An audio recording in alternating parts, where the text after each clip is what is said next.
My name is Gregory Stenstrom. I'm from Delaware County. I'm a father, a family man. I was a former commanding officer and executive officer in the Navy. I'm a veteran of foreign wars. I'm the CEO of my own private company. I'm a data scientist. I'm a forensic computer scientist. I'm an expert in security and fraud. Leah had recruited me for this election, and I was glad. Thank you for that. Thank you. So for the first part of the day, I was a poll watcher in the city of Chester, and I was with just another former U.S. Marine officer, and the two of us were the only GOP poll watchers in the city of Chester, which is about 40,000 people. Because of the consolidation for COVID, there were 7 polls that we were allowed to, that we were able to make it to in 22 precincts. What we saw out there was pretty orderly and exciting. People were excited to vote. One of the things we saw out in the field was that people, quite a few people had done mail-in ballots. So they came in and they hadn't been updated in the Delaware County database yet. So they would come in and say, the database is not showing me on the database, I'd like to vote. So the process, one of the processes was to give them a provisional ballot. And then they would vote provisionally, and then later on their vote would be sorted out. That didn't happen. I observed, and the gentleman that was with me observed 7 different polls where the people were given a regular ballot. So they cast a vote and put it in. We let it happen a few times. We didn't jump all over them. It happened a couple of times. We went up.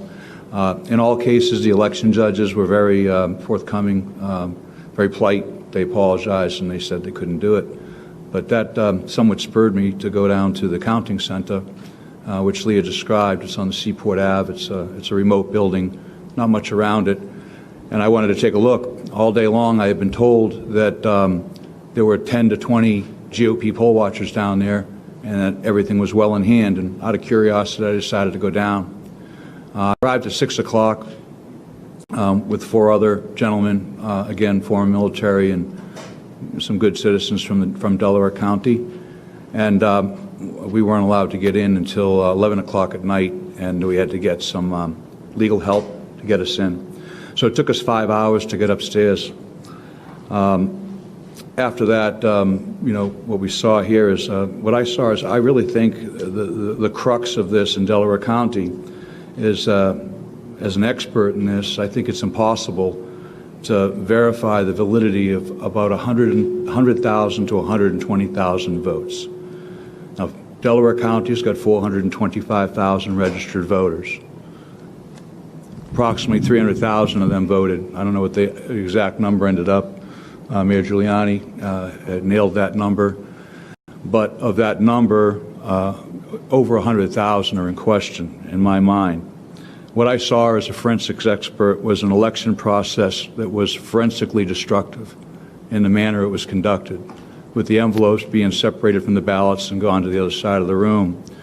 And the problem with that from being forensically destructive is that when you go to do a recount, okay, the machines did a pretty good job of recounting, so if I have 120,000 ballots, mail-in ballots at one side of the room and envelopes at the other side of the room, it's still going to come out 102,000 votes for Vice President Biden and 18,000 votes for President Trump. I don't care how many times you recount those votes, the ballot's going to come out the same every time. So the notion of a recount in a forensically destructive process doesn't work very well. What I saw there was a chain of custody in all cases that was broken. It was broken for the mail-in ballots, the Dropbox ballots, the Election Day USB V-card flash drives. In all cases, the chain of custody and the procedures that were defined by the Delaware County Board of Elections and Election Process Review they didn't follow one. I couldn't even redline this multi-page document because the entire document would be, they didn't follow any of the procedures.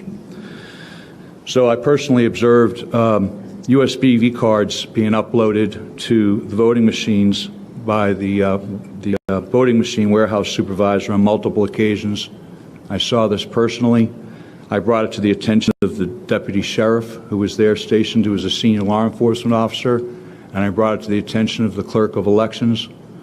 I brought it to their attention. I objected, and I said, this person is not being observed. He's not part of the process that I can see, and he's walking in with baggies, which we have pictures of, and it was submitted in our affidavits, and he was sticking these USBs into the machines. So I personally witnessed over that happened 24 times, over 24 times. We have multiple other witnesses that saw it, including Democrat poll watchers. And we were told, I was told the next day by the solicitors, well, actually not the solicitor, but the attorney that we had secured, that they said every election they leave a couple of USBs in the voting machines and they're brought back, and generally the warehouse manager comes over and puts them in. So in talking to the U.S. Attorney General McSwain and other law enforcement officers, I found out that was not the case, that generally, more than two is unusual. So they denied they did it.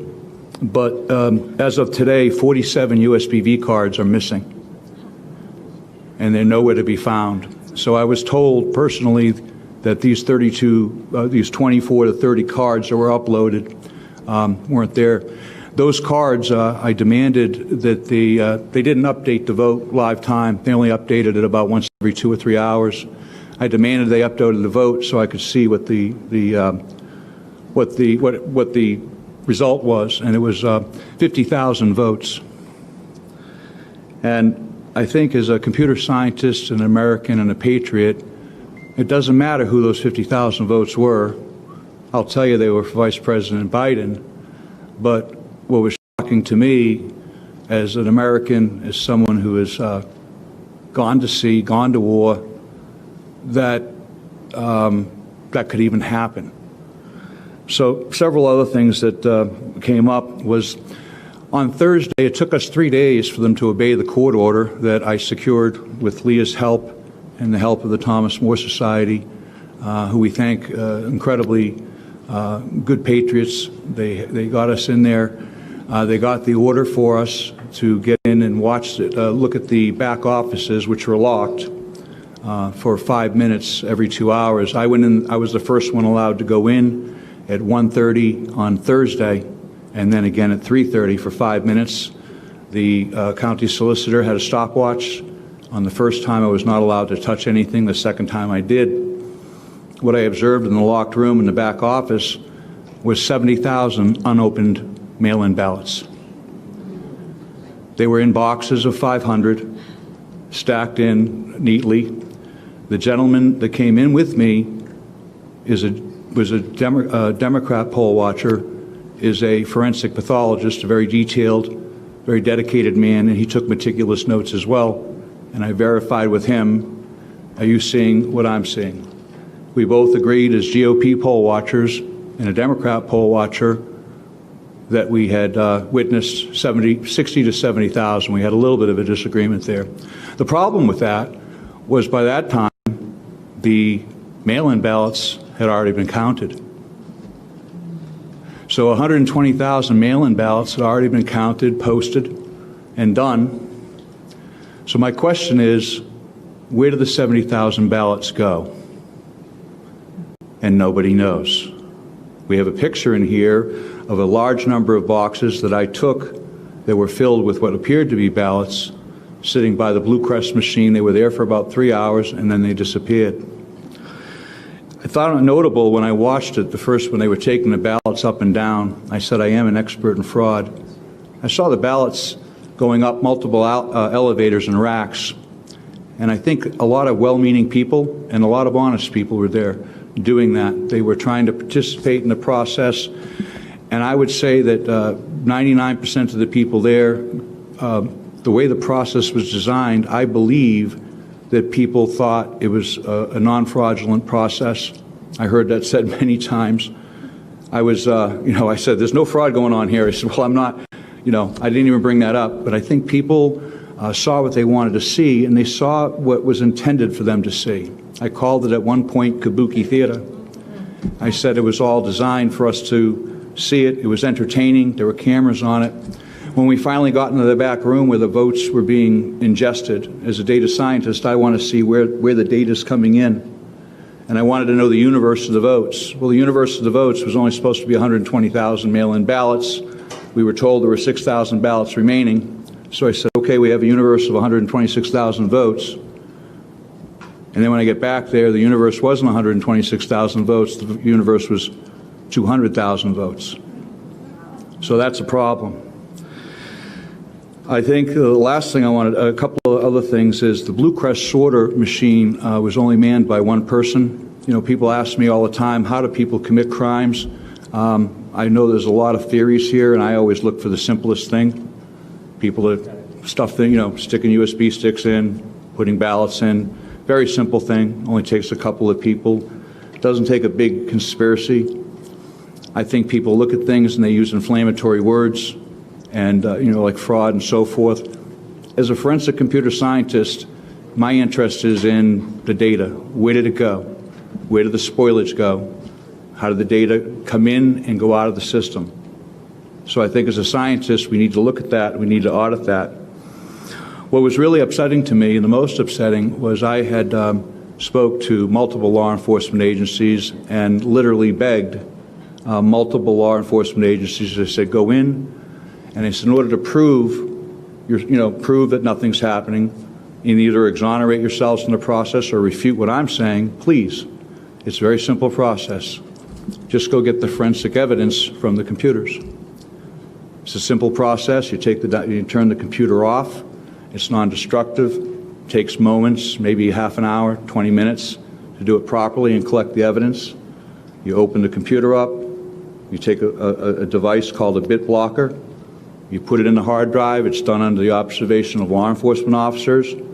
They take a forensic image of the drive, put it all back together. It wouldn't have taken more than an hour to image all 5 machines. That was never done, despite my objections, and that was 3 weeks ago. Lastly, when they said, well, we've got all the forensic records and so forth. We just learned 2 days ago that virtually all chain of custody logs, records, yellow sheets, everything was gone. All forensic evidence, all custody sheets in Delaware County are gone. They had a signing party where they sat down, and poll workers were invited back to recreate those logs, and our understanding as of today was that they were unsuccessful in getting them all. So we have a situation where we have 100,000 ballots to 120,000 ballots, both mail-in and USB, that are in question.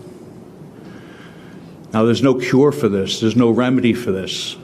As a home charter, we could have a re-election in Delaware County for our own representatives within our own town, but there is no cure for that for the President of the United States. And I believe, as a citizen and an observer to this, that anybody could certify that vote in any good conscience.